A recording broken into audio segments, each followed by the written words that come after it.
Carl Watts, lecturer in the Department of History and Archaeology here at Mona.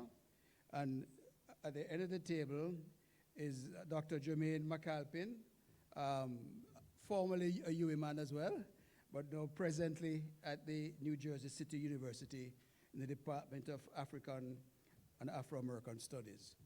We will proceed with the presentations in the order in which they're in the program. So Dr. Watts will go first, Dr. Gillis second, Dr. Worrell third, and Dr. McAlpin fourth. Thank you. Hello, can you hear me? All right, thanks for coming. My name is Carl Watts, as most of you know, or just heard a while ago, sorry, not know. Right, this, what I'm presenting here is more of an appreciation of Walter Rodney and his work from the perspective of economic history. I recently completed my PhD, which was done on the government savings bank, so I had to come to terms with ideas of development and so on, and so the work of Rodney was very crucial in allowing me to appreciate certain concepts, especially those related to underdevelopment. So, I was just,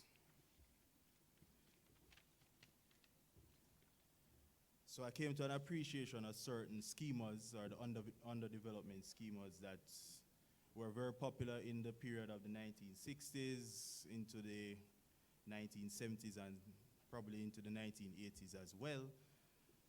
And I used some of these schemas for my thesis because I had to come to terms with how the economic surplus from the bank was exported throughout the British Empire.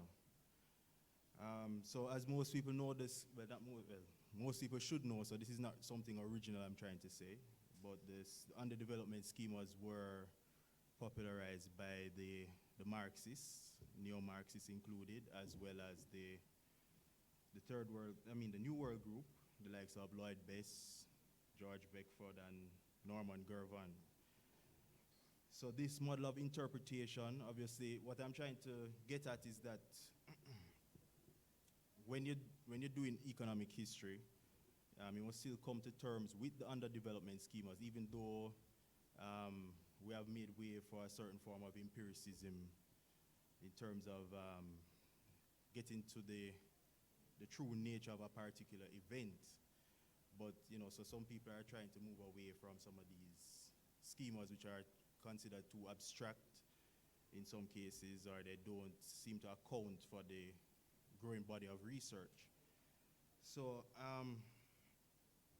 but I consider these schemas important, but with certain modifications that are necessary going forward, particularly as it pertains to the phenomenon of neocolonialism, which came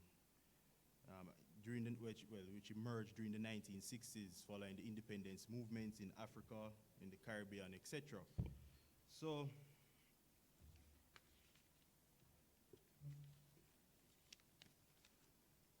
my main point is that I'm just trying to say that the Caribbean, based on its history, how do we view the Caribbean? Do we see it as a space where are we moving beyond underdevelopment, or are we developing? Are we simply, or to what extent has underdevelopment, or does it still affect how we see ourselves as a people? To what extent has the overarching influence of colonialism, to what extent has it influenced our daily livelihoods as a people? And we can see this in the reparations movement and so on, because this is a direct reflection of the underdevelopment schemas that have been utilized economically, and goes back or ties back to the great days of slavery and colonialism and their consequences for us as a people, particularly the racial consequences as well as the economic consequences. So, I too was exposed to Marxism as Rodney was, and I too appreciate the system of colonialism and how it represented a system of underdevelopment for the peoples, not just in economic terms, but also in terms of our social, the livelihood of the people, particularly education and so on. The development of the international economic order, the advanced metropolitan countries versus those on the periphery, and all of those things, right? How the Caribbean emerged as a system within a system based or designed to extract resources. So, important frameworks that we have to bear in mind, for instance, are the lower organic composition of capital in the colonies when compared to the metropole, the higher rate of surplus value or unpaid labor time, the enormous presence of a large industrial reserve army,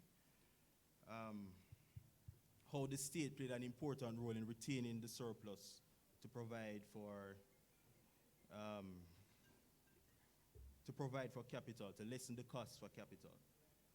So all of this boils down to the creation of an order, a system that was designed for unequal exchange within the various territories, between the metropole and those on the periphery, and the cheap labor that was available in the colonies. So Rodney was very adamant in his discussion, particularly in the last chapter of how Europe underdeveloped Africa, regarding why colonialism was not considered, there was no benefits from colonialism. So to what extent do we view this in economic terms, especially from the perspective of economic history? I'm just trying to get at that from a colonial standpoint, you can look at progress, you can measure progress in a certain way, or you can tend to see this period as simply one where not much was achieved and there's still work to be done.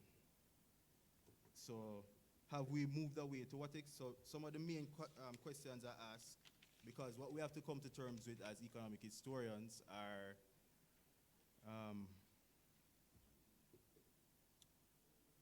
the neo-colonial period. So a lot of the literature that is being put out there right now focuses a lot on the colonial period. So the underdevelopment schemas still apply, but we still have to, but within an empirical framework, how do we measure it?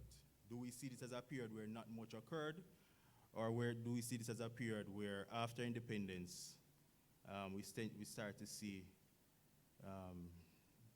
emerging trends and so on, and a move beyond colonialism? So we do know that certain changes have taken place since independence historically. We do know that we have been able to retain a large measure of the surplus, whereas Rodney would say that there was a time when the surplus was, the majority of the surplus would have been extracted and exported overseas. But there have been changes over time during the neo-colonial period where, through the state, where we're able to retain much of the surplus. I mean, a lot of people will point to the growth of a strong middle class in the Caribbean as one of the major economic gains since independence. So we are moving away from underdevelopment.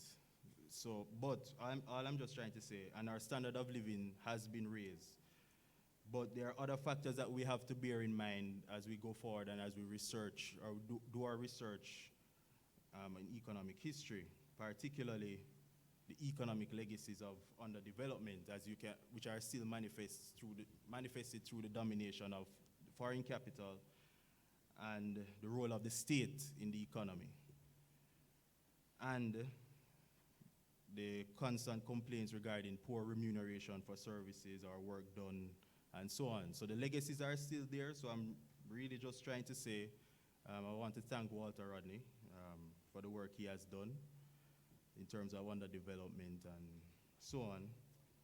And I still think that there is room for us to use these underdevelopment schemas to get to the truth of our own economic development and so on.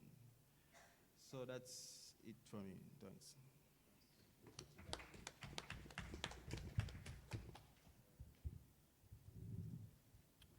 afternoon.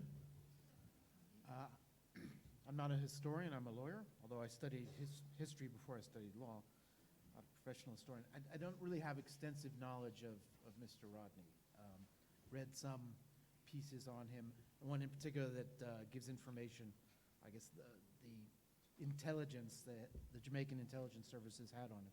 And so I'm going to rely upon that in part. Now, obviously, we wouldn't necessarily, in my discussion, I'll rely upon that, what the Jamaican government was, how they were seeing Mr. Rodney, and maybe is the basis for why they reacted to him that way and expelled him from the country. Now, obviously, we can question the reliability of that information, but for my purposes, I'll just assume it was true, not because I think it's believable necessarily, but because it allows me then to test the limits of tolerance of speech, put it that way. Because my basic topic will be a legal analysis of the situation that Mr. Rodney presented, in particular in relation to freedom of expression. In particular, what I've garnered there is that the intelligence reported that he didn't accept the motto of Jamaica from many people, or from the many one people. So apparently he believed that Jamaica should be ruled by blacks. Okay. And this can be seen as problematic in terms of inciting racial hatred or something like that. I'm not agreeing with that, but just saying a government might use that as a means to suppress opinion. Another is that revolution through violence is necessary. Okay. Now, if it's a highly repressive regime that retains a fairly old retrograde system, that may be the case. Also, apparently, he called for a tax on tourism, the cash cow. Now, I'm fairly skeptical about that, but we'll just assume it. Now, in the critical moment, the government decided it was a grave threat to security and public order. That seemed fairly hyperbolic, but was the grounds for deciding to expel him. All right, I want to focus, there's many issues to look at, I suppose, but I want to focus particularly on the notion of subversive speech.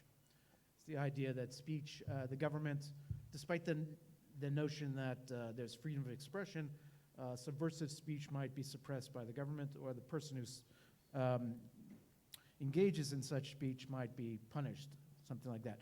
This is a very malleable category. Now, it depends upon how it's framed, or by who is framing it. For example, if it's the government that gets to decide what is subversive and who is speaking in a subversive way, you're going to have a very limited range for speech of this form. If it's the courts, they tend to take a more expansive approach or more expansive understanding of freedom of expression, so they would limit this concept of subversive speech. Okay, what is subversive speech? Be expression of opinion that incites violence or revolution, violence and revolution, ordinary law breaking, the idea that person is calling for law and order to be undermined somehow. Or it can refer to the simple expression of views that certain state policies are wrong, certain activities or goods that are prohibited should be allowed. For example, decriminalization of ganja, or that current rulers are inept or corrupt. Now, this is found, for example, in sedition, the notion of sedition, which is in many respects viewed as outdated, the concept. Okay. So if we take an approach, for example, by a government that wishes to repress, critics of its rule, they tend to say expression of criticism, expression that is critical of the government, they'll see it as incitement to law breaking or violence. And just to jump ahead a little bit here, I want to quote one of the great judges in American history. I won't only be looking at American law, but it's one, he says, quoting here, "It is said that this manifesto was more than a theory, that it was an incitement. Every idea is an incitement. It offers itself for belief, and if believed, it is acted on unless some other belief outweighs it." The idea there being that expression of views is an incitement in a sense. You're expecting your audience, the listeners, to somehow respond and accept your notions. So if we take a very expansive view of subversive speech, essentially there won't be much room for criticism or critique of the government. Now, so the way subversive speech is defined is critical. On one extreme, it allows a democratically elected government to stifle all political opposition, potentially becoming authoritarian or worse. On the other extreme, you allow demagogues, if you don't limit any sort of subversive speech, you allow demagogues stoking up hatred against disfavored groups and violence. So, but what I'd say as a thesis, a properly functioning democratic society must allow for extensive criticism of government policy and law. If a system does not allow for peaceful calls for change, the situation can turn to violence because of the desire for change. Right, now in regard to Walter Rodney, I would say there was no law case that arose from this, as far as I know anyway. Didn't sue to say you shouldn't have excluded me from the country, so that his exclusion wasn't tested. I want to consider it. I would say at the time, I'm not going to attempt to reconstruct 1960s jurisprudence of Jamaica or elsewhere in the Commonwealth of the Caribbean. I would say that at the time, most likely, court would have accepted the government's view and taken a fairly limited or expansive view, put it that way, of subversive speech, and accepted the government's view there. So I'll look at certain models and different approaches and see what we might assume is the approach that could govern today, but I'm looking at different parts of the world, okay? I'll start with the US. It's renowned, typically, for having the most far-reaching protection of free speech. For example, I mean, there's a famous instance where Nazis were allowed to march in a Jewish neighborhood to, you know, be nasty and other things like that, but it was viewed as proper exercise of free speech. Nonetheless, in our history, we had a long, many instances of succumbing to the temptation to suppress speech that's viewed as subversive in that sense, particularly when it revolves around issues of war or desire to criticize the government for going to war. The First World War being a good example. At the start of the U.S. Republic, they had the so-called Alien and Sedition Acts, which essentially was John Adams' effort to say, no one's going to criticize my government. And there were many prosecutions and convictions then based on that act. Eventually, it went out of effect. They didn't renew it, and then some years later, all the fines that were exacted were paid back because it was, in a sense, a mood of penance. The U.S. decided it violated its own principles.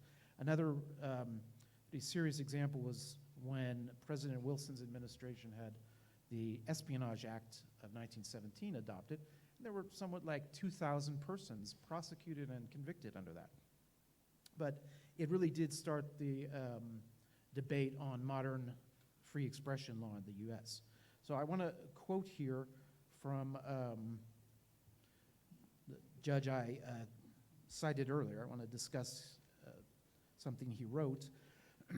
In the 1920s, so this is an opinion, I'm sorry, I'm going to discuss an opinion of his in the case Abrams versus the United States, which is from 1919. But in that period and in the 1920s, he and one or two other judges were adamant in saying there should be a more expansive reading of free expression, that people should not be suppressed by calling their speech subversive or something like that. So initially, he wrote a lot of dissenting opinions, but ultimately, 40 or 50 years later, his view was accepted. So I want to quote from one of his opinions here. He says, "Persecution for the expression of opinions seems to me perfectly logical. If you, by the government he's meaning, if you have no doubt of your premises or your power and want a certain result with all your heart, you naturally express your wishes in law and sweep away all opposition." So this is, he's saying it makes perfect sense. It's logical to have, to suppress or to have an expansive view of subversive speech and try to suppress all opposition. Then he goes on to say, so this would be, for example, that view would clearly allow Walter Rodney to be excluded from the country. That would be a legal position that allows for that. That Justice Holmes goes on to say, when men have realized that time has upset many fighting faiths, they may come to believe even more than they believe the very foundations of their own conduct, that the ultimate good desired is best reached by free trade in ideas, that the best test of truth is the power of the thought to get itself accepted in the competition of the market. Okay? So this is his view. Essentially, he was fighting against the trend of the time. Now, the trend of the time was usually referred to as the bad tendency doctrine. If speech has a tendency to cause or incite illegal activity, we can suppress it. But that's a very broad sense.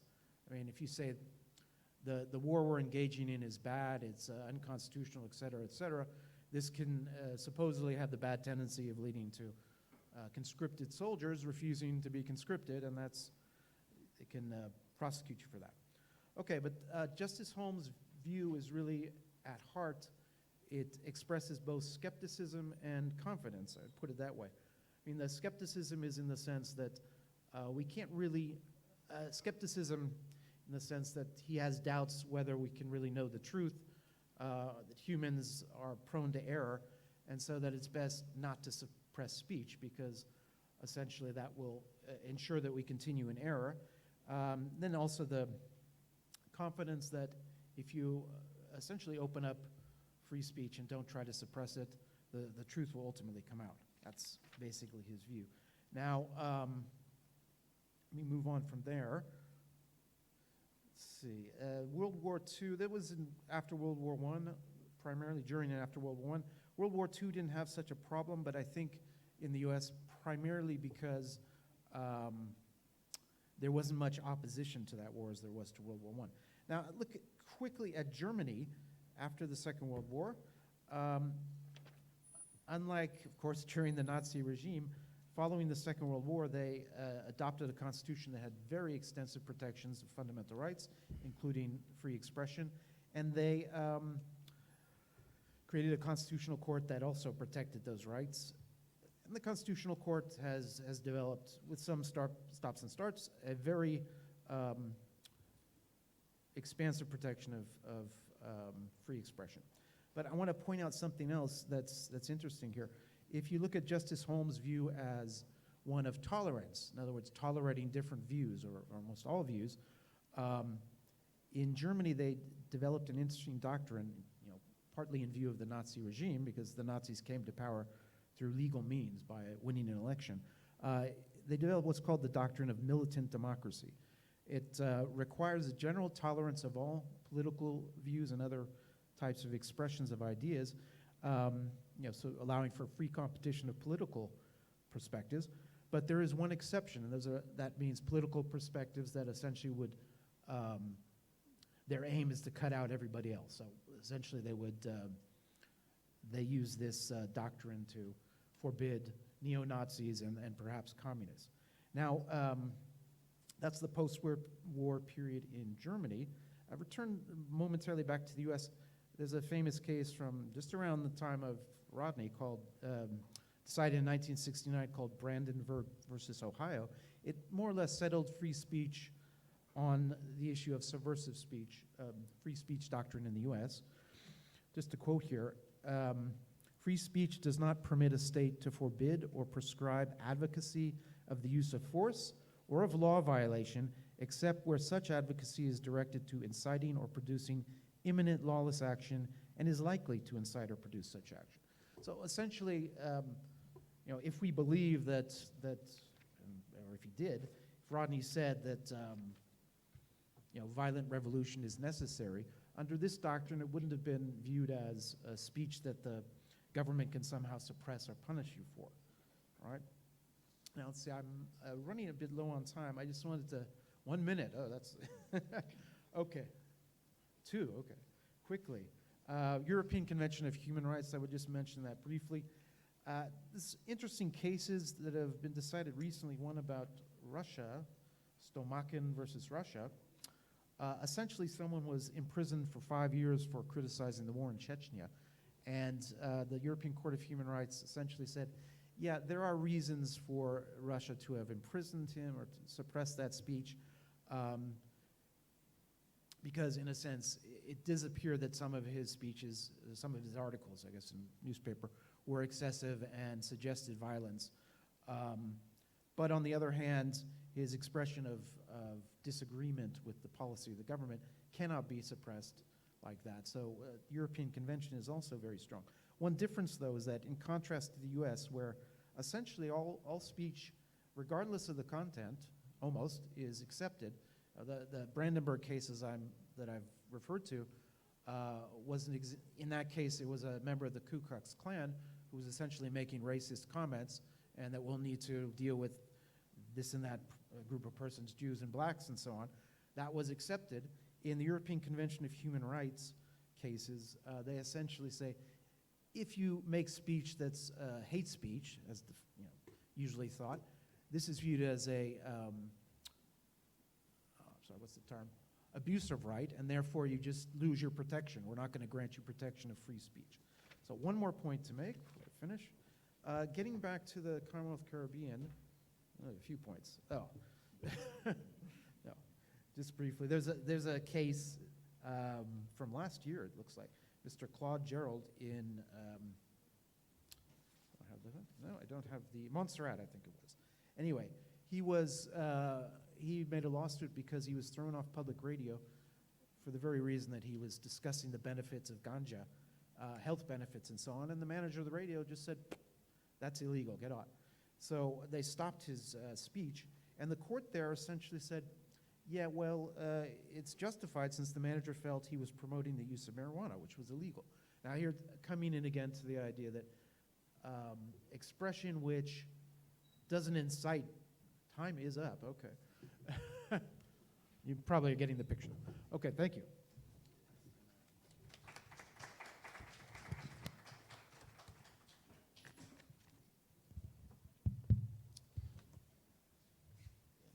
Greetings, brothers and sisters, comrades.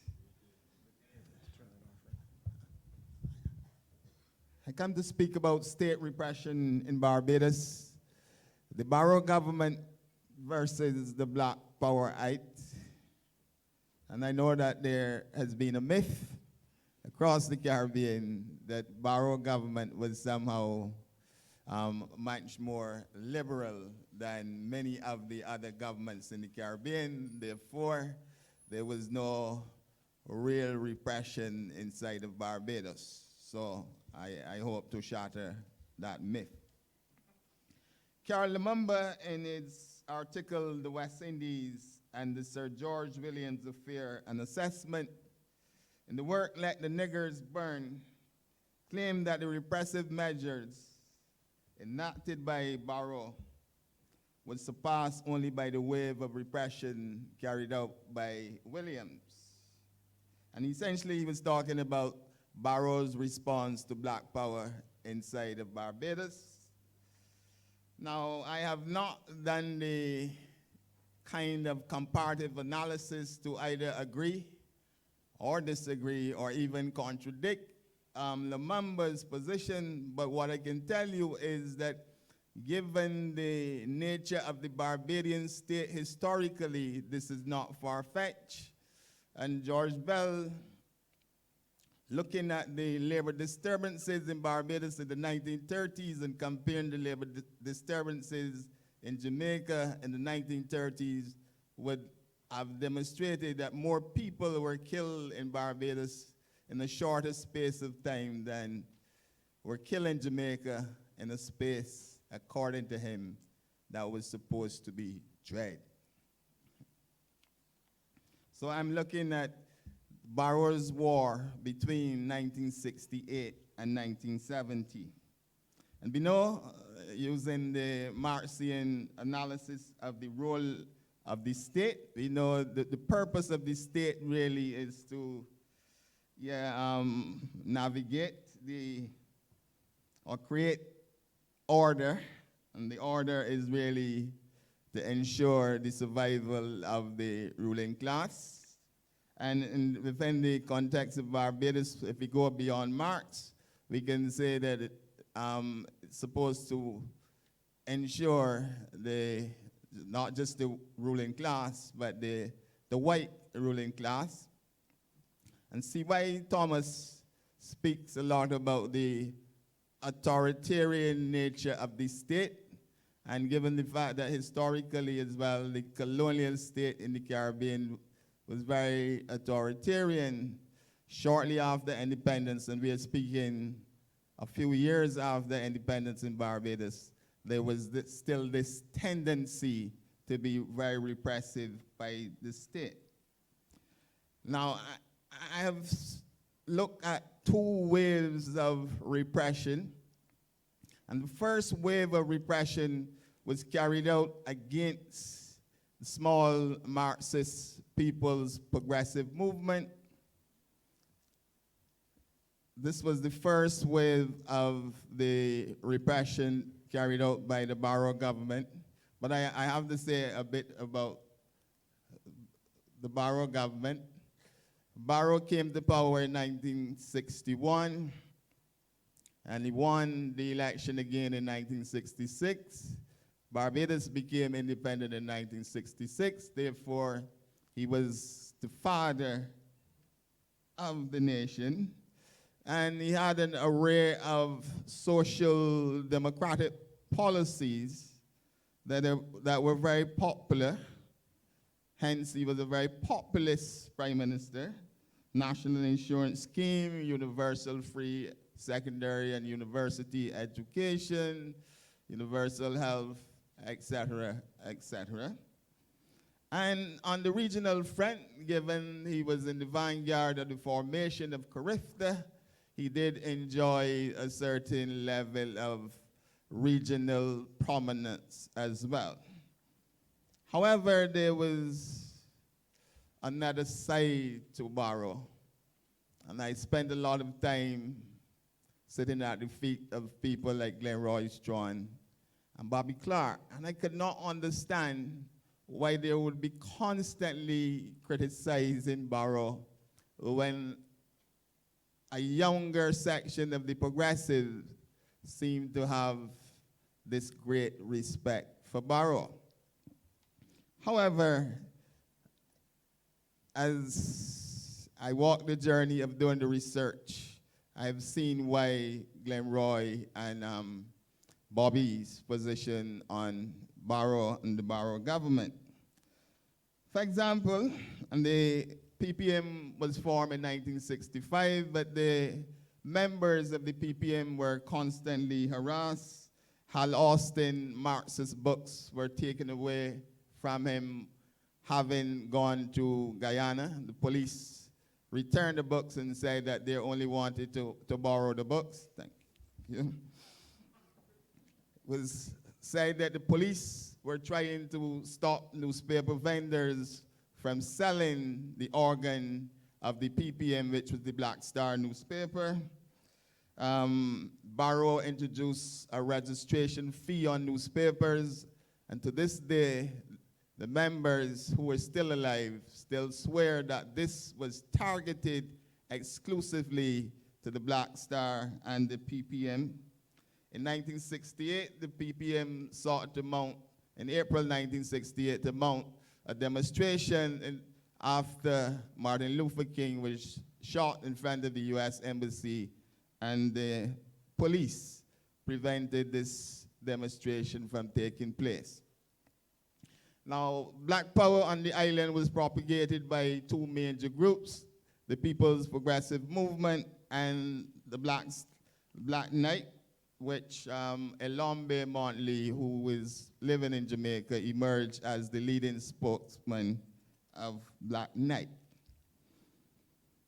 Now, by 1968, there's a lot of discussion about Black Power in Barbados, and I said 1968, by November 1968.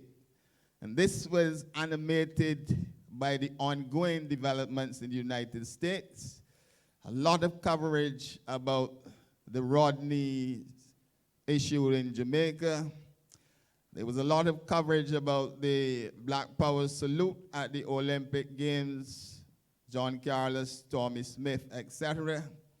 And the meetings being held by the PPM that sought to discuss Black Power on the island.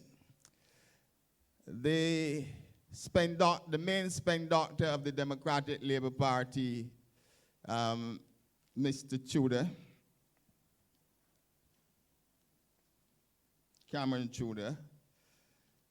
He said that Black Power, like most of the other persons in the Caribbean, said that Black Power wasn't relevant given the fact that we already had a black government. And his view was supported by Frank Walcott, the leader of the Barbados Workers Union. Now they hope that by making these kinds of statements denying that Black Power was relevant to Barbados, that they were going to convince a large section of the people not to take the Black Power activists seriously. Leroy Haywood, in a small pamphlet, contradicted or debunked all of the myths surrounding the fact that black people had power in Barbados. In fact, the title of the pamphlet is Black Powerlessness in Barbados. Now, the second wave of repression was started in 1968, and this was when Mayor Carl Stokes visited KFIL to give a lecture. And he was heckled during the lecture because the students who had Black Power sympathies thought that he was an Uncle Tom. And there was nearly a physical confrontation at this lecture. And the next day, the police descended upon the university to intimidate and harass some of the Black Powerites on the campus. But I was told, and I'm still trying to get my hands on the transcripts, I was told that Barrow went to CBC Radio and had a discussion with some of the students, and Barrow said that he was prepared to close down the university if Black Power was going to take over the university. Now, I believe this statement was said in jest, but for me, this was a declaration of war. Now, I saw this statement appearing at the height of the discussion about renaming the renaming Farley Hill after Mandela. And the editorial writer in the Advocate newspaper was saying that the Prime Minister is fooling around, that Barrow had the answer because at the height of this Black Power, Barrow said that he was prepared to shut down the university.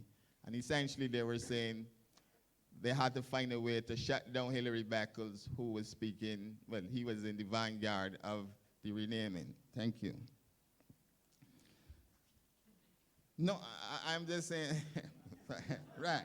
So, you could see the repression taken when Gladys Granger and Clive Nunes, they were banned from coming to Barbados. And this, they were supposed to come to Barbados to speak at a political meeting to update the Barbadian public on Black Power. Barrow was attending a meeting, the Commonwealth Heads of State meeting in Jamaica, and his cabinet took the decision to ban these two individuals. Barrow claimed that he was so embarrassed that the fellas totally misunderstood that you could not ban Caribbean citizens from entering into the space. And given the embarrassment of Barrow and given the mistake of his cabinet, there was absolutely no political fallout. Nobody resigned, nobody was fired. Now, in response to this development, Granger and Enja banned Barrow from coming to Trinidad, And they felt that anytime they heard that Barrow or Gary was coming to Trinidad, they were going to meet him at the airport with one serious demonstration. And he was criticized by many of the Black Power groups throughout the Caribbean, including Ratoon, etc. Because in the past, people like Chetty Jagan spoke at political meetings inside of Barbados. So this was a fairly new development. And then we had the famous Public Order Act, the most offensive piece of legislation passed, but it is still very much on the statute books. And this piece of legislation made it very difficult to hold the meetings. And even recently, I think about 2 years ago, we wanted to hold a protest meeting, and there's a lot of uncertainty as to whether the police were going to give us permission to hold the meeting a day before the actual meeting. You got permission, but we wanted to march down Broad Street. We were told you can't march down Broad Street, you had to march down the Wharf Road. We allow you to march up Broad Street, but we wanted to march down Broad Street and up Swan Street because we were marching in solidarity with a set of people who were laid off. And we figured that it would be more impactful if we could move through areas that had a lot of traffic. So this was the Public Order Act. And the white corporate elite was very concerned about the meetings being carried out by the Black Powerites. And we know that Barrow was very close to the white corporate elite. He liked to cook for them, right? Yeah, he liked to cook for them and go on their yachts. I mean, this isn't anything revolutionary. This is common knowledge. And I'll close by saying then that one string of repression followed.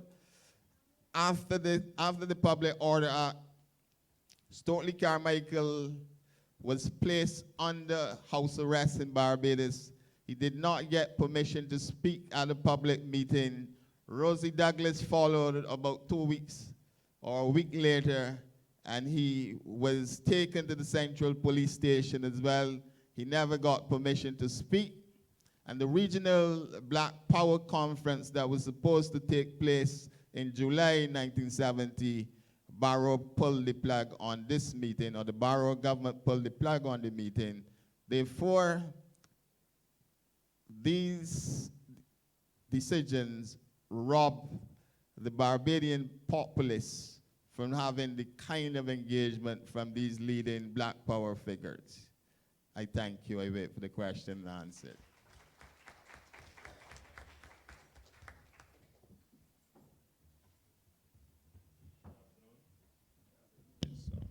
Good afternoon.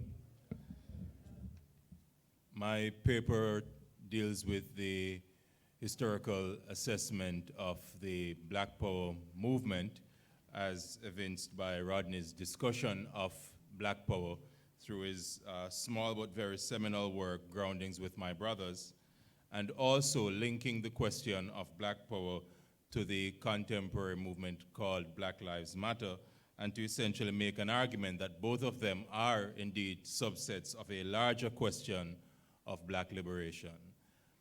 The inspiration for this paper came out of a conversation in March 2017 with a colleague in New Jersey, and I essentially, pointing to the news, argued that the rising tide of acts of police brutality against blacks in America and elsewhere were essentially just a continuation of many of the historical practices of racism. The nature of police and the idea of police emerges out of the conditions of post-slavery America to keep the black population in check. And so the system of policing, and I'm sure we can relate to that here in terms of the historical development of the police in the Caribbean. And so I wanted to talk about these two movements as essentially branches of the same vine, which is black liberation. I want to make an argument that Rodney's declaration and discussion of black power in 1969 and the Black Lives Matter movement, birthed in 2004, essentially address some of the same questions. While there are fundamental differences and historical contexts, their common denominator is that of racism, manifested as a total system. And I find it quite funny that we can call racism a total system, yet the word totalitarianism is often ascribed to authoritarian regimes. But racism is a total system because it impacts all aspects of people's lives. When we talk about racism, we're not just talking about prejudice, and I want to make a distinction between racism and prejudice, but we'll have more to say about that later. Racism relegates and depersonifies blacks and places them at the margin of existence by quarantining them to a presumed inferior place intellectually, physically, economically, religiously, etc. Both Black Power, declared in 1967 in the US through Stokely Carmichael's speech, and the Black Lives Matter movement, declared by Alicia Garza and others, is an effort not to convince the white power structure of our power or matterness, but to demonstrate it. The ideas expressed here are still developmental, and so I'm just outlining some of the issues involved. Let me first discuss Rodney's appropriation of black power. The Black Power movement emerges in the US around 1965-66 after a series of acts of police brutality and violence within predominantly black neighborhoods in the north of the United States. First, it was Watts in Los Angeles in August 1965, and later riots in Newark, New York, and Detroit. These may be called the accelerants to the fire of black power. The real cause is ultimately that many of the blacks in the north of the US had grown impatient with the civil rights movement. And I think while the civil rights movement has essentially enjoyed a pride of place, many black power thinkers thought of it as a grand failure because it provided voting rights, but it did not provide power. And that was what Stokely Carmichael described in Lowndes County in 1967. Stokely Carmichael had previously chaired the Student Nonviolent Coordinating Committee, but in 1966 he took the decision, after taking leadership, to expel white members because he felt that blacks needed to find power for themselves before they could ask others to ally with them. According to Anthony Bogues in Black Heretics, Black Prophets, if Fanon diagnosed the colonial revolution, highlighting the agency of the wretched of the earth, then Walter Rodney gave the body to the workings of the double transformation of colonialism into both post-colonialism and neocolonialism. Rodney felt that we tended, through force of circumstance, to become involved in what we broadly call the international revolution. However, the present generation recognizes much more that it is difficult to come to fruition without the role of power. In Groundings with My Brothers, a year after Rodney was declared persona non grata by the Jamaican government, we see Rodney essentially articulating this very Jamaican word to describe his interaction with the masses. In the Jamaican cultural tradition, according to Bogues, ground was a cultural, physical, and legal space that had been created following emancipation. It was created so that the enslaved could grow their own food for consumption and local trade. After emancipation, ground moved from a noun to an adjective and later a verb to describe fruits, animals, or plants that stayed on the ground, such as a ground dove. In the language of Rastafari, to ground, according to Velma Pollard, was the concept of the sociable. But in another sense, groundings is really groundings because no one talks about ground. In true patois, I believe it is really groundings because somebody dropped a ground. Rodney's groundings was meant to meet people at the street corners, in the gullies, in the dungles, wherever they lived, because a part of groundings also involves reasonings. That is, people are conversing on the basis of equality. It was things like this that made Rodney such a danger to the black elite here in Jamaica. According to Rupert Lewis, Rodney's expulsion from Jamaica sent a message. They brought Garvey's bones, but not his philosophy. They named a street after him and built a statue in his likeness. But on October 16, they tear-gassed black people who were gathered around the statues of Paul Bogle and Marcus Garvey. Rodney begins his theory of black power by articulating that black power is a doctrine about black people, for black people, preached by black people. He argues, I'm putting to you that the color of our skins is the most fundamental thing about us. I could have chosen to talk about people of the same island or religion, but instead I've chosen skin color as essentially the most binding factor in our world. According to Rodney, black power had three express goals: to break with imperialism, which he called white racism, to assume power, and to reconstruct the Caribbean into the cultural imagination of the black masses. In other words, black power was not just cultural empowerment in the manifestation of afros and dashikis. It was about political and economic empowerment. Why? Because formal independence had not freed the masses from oppression of bondage. It had just changed the ceremonial leaders.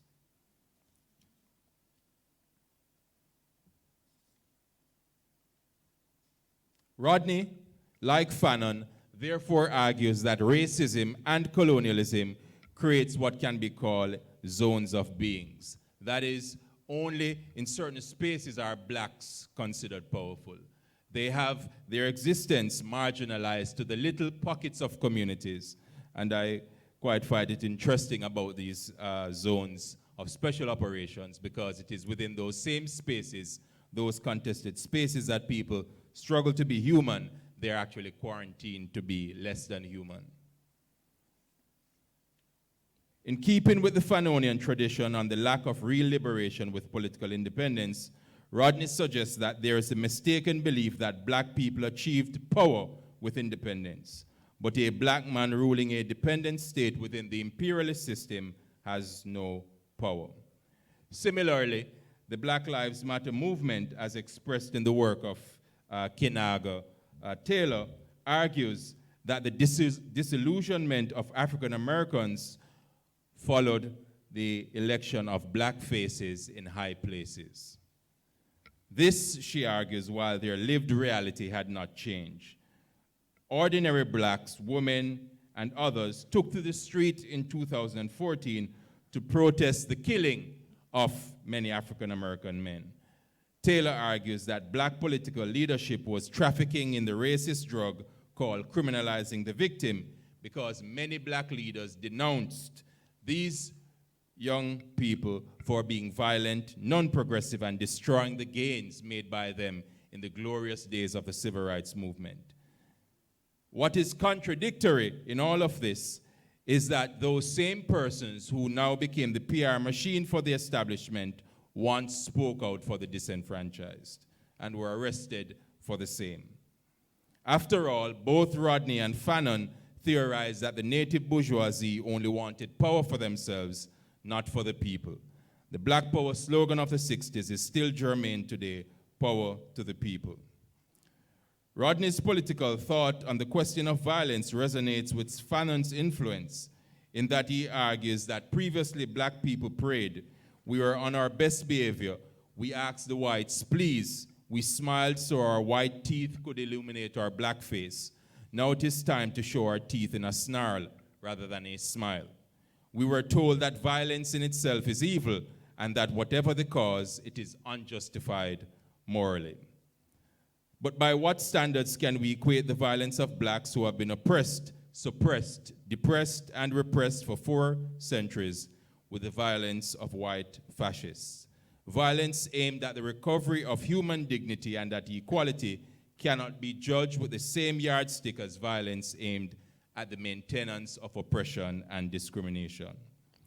It is important to note here the similarity of the Black Power movement of the 60s with the Black Lives Matter movement.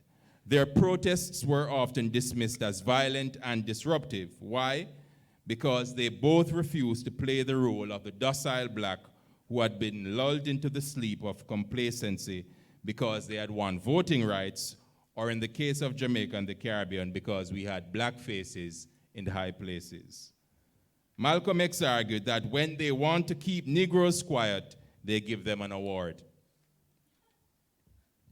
Malcolm X goes on to argue that while the US decried blacks against their use of violence to liberate themselves from oppression, he found that the founding fathers of the Republic used violence against British colonialism. Malcolm X reminds us, "We have read your books, we have taken your message well. In other words, you use violence to free yourself from oppression. Why stop blacks from doing this?" Both the Black Power and the Black Lives Matter movement have been derided as racist, divisive, and anti-universal. History teaches us, for those who will learn, that whenever blacks have sought to articulate their humanity and the right to recognition, they are called spreaders of hatred. Black power would be unnecessary if the global system of white supremacy had not created an hierarchy that quarantined blacks to sub-person status. Black Lives Matter would not need to be a declaration if 153 years after the end of the enslavement of Africans in the US, they were still being treated with racism, classism, and sexism, both as a matter of law and custom. Black Lives Matter wouldn't be necessary to enunciate if Jim Crow segregation were still not in existence 60 years after Brown versus Board of Education and the passage of the Civil Rights Act. Real freedom is fought for, not granted or handed to you. Both Black Power and Black Lives Matter are a declaration of this. I argue that both of them have never articulated the irrelevance of others or the nobodification of others. They are simple but powerful articulations that black is powerful and that black lives are important. They do not matter only to be used as the doormats of racism. They are not to confirm caricatures of laziness or buffoonery. Rodney reminds us of a very important thing, that history is often the basis for social change.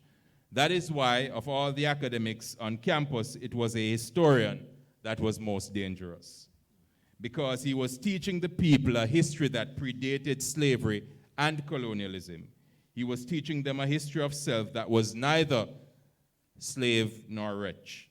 Rodney was dangerous because he demonstrated in clear ways that when the oppressed really know who they are, they can change their reality. Teaching poor black Jamaicans, finance wretched of the earth, who lived in dungles of squalor, or even those on the university campuses, that black is powerful, was a call away from the deception of political leadership.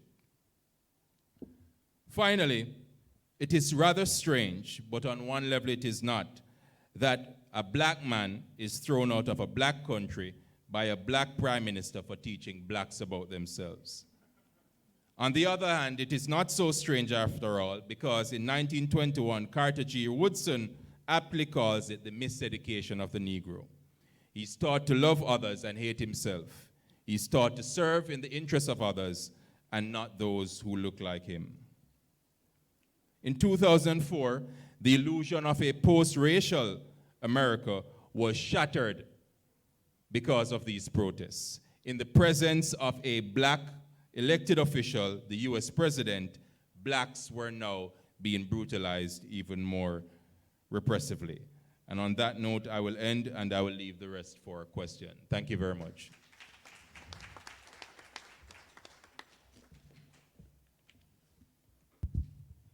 Fine. Thank you very much to the panel for keeping to time, which now gives us an opportunity for feedback and questions. There are two mics standing there.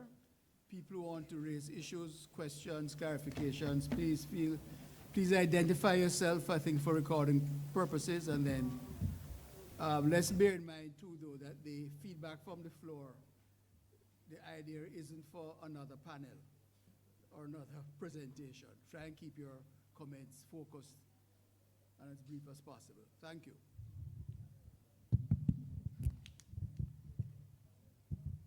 Congrats for this opportunity. Dr. Griffiths, you made mention about former Prime Minister Errol Barrow, and he took great pride in cooking for his white friends and getting free ride. But I heard in Jamaica from those who lived in Barbados around that time that he also took great pride in washing the bedspread of these men and spreading the bed sheets. So I wonder how you didn't hear that. So I'd like you to uncover that and confirm it. Even though your national airport is named after such a coon. So let us know. I went to Barbados once at Caville for the purpose of synchronizing marking 6 maths paper. And after that first visit, and I see the Chattel House and how the Bajan typically behave and operate, I've never seen so many black breadfruit men. Black outside, but 2 white on the inside. And I haven't returned to Barbados yet. Okay. That's my short experience. Comment. Dr. Jermaine. Yeah, sorry, I have to make an announcement. Unfortunately, we have to cut the Q&A very, very short. Apparently, there was a class that was supposed to start at 4 o'clock. I was able to get like 10 extra minutes. And so I'm just going to ask you, we can take like 2, 3 persons very quickly. And then we wrap up the session. Remember that we will continue tomorrow with the discussion. So please, 2 or 3 persons, no more, and very brief. Yes, final question. Professor Jermaine, excellent. I've been following your career on and off when you were at UWI Mona, and now you have moved on. I would like to say in tribute to you, I'm prepared to get some inner city folks mobilized in the name of History Club Jamaica, so they can now start to read privately relevant history of this country, of their forefathers and others. Don't depend on CXC history, UWI history, or whatever in a matter of groundings. Because most of what I know is self-education, separate and apart from my scholarship to the UK. So in tribute to you, History Club Jamaica will become a reality. I will put up the money out of my pocket to get it going. Okay. Time is on. Well, there's no short of time, but I'll give up.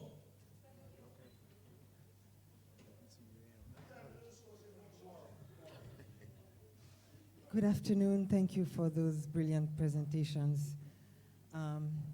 Well, just one quick comment. I'm not sure of the name of the last speaker, but I think one great big example of everything you were saying is South Africa, where after we've hailed the great Nelson Mandela and the victories and triumphs of the ANC, we now see the black South African youth writing and marching to say that basically nothing has changed for them because the white power structure still owns the economy. Quick question to Mr. Gillis. How do you see the attacks on the freedom of the press that are taking place right now in the US under the Trump administration? Thank you. Afraid I don't have sufficient time to answer that fully, but I would just put it this way. Essentially, President Trump keeps doing outrageous things. We keep responding by saying we never imagined a president would do that, and then it becomes normalized and he does something else more outrageous. But essentially, from the very beginning, he was acting in a way that appears as if he's trying to establish an authoritarian regime. I don't know if it's really possible to do that in the US, but we're going to see, I guess, in short order. But from the beginning, he was, for example, attacking the court system, the judiciary, by saying, you know, they're all unfair and blah, blah, blah. Judges should not be respected, et cetera, and also saying the same thing about the press. Unfortunately, too much of the public doesn't seem to realize that these are two of the basic restraints upon runaway power by the executive, such as the president. So he's so far managed to get away with it, but hopefully it won't continue.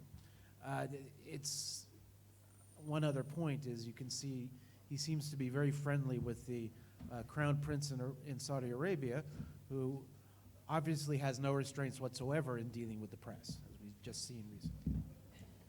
Thank you. Any other comment or question?